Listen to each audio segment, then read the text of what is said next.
Here's a fucking moment that I had last year, 2014, when I was on my Knock Madness tour. I had a show in a city called Fort Collins, and I ended up walking away from the show, and I didn't tell anybody.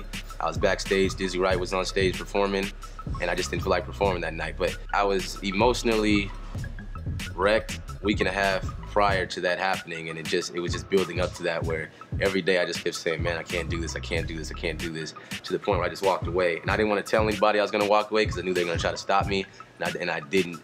I just wanted to kind of feel just like a normal human, and I just walked away and just walked and didn't know where I was going. It felt good though, it felt really good, but I know I made a lot of fans mad. I made everybody who was on tour with me mad.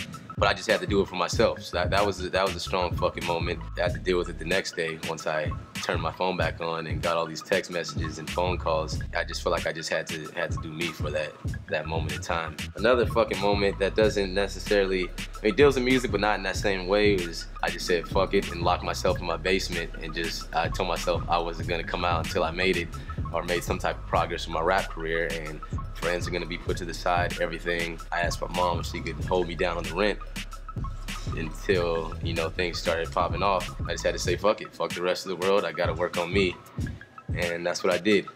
If you really work for it, you can get it, and that's the lesson. But once you get it, how are you going to continue to teach lessons to future generations? And you know roaches come out at night, so when you turn the lights off, the roaches is crawling on your body.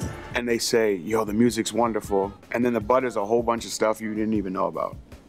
You didn't know it mattered. You're heavy, you're Spanish. Eminem finally said yes, and Slipknot, Corey Taylor of Slipknot said yes, and T.I. said yes.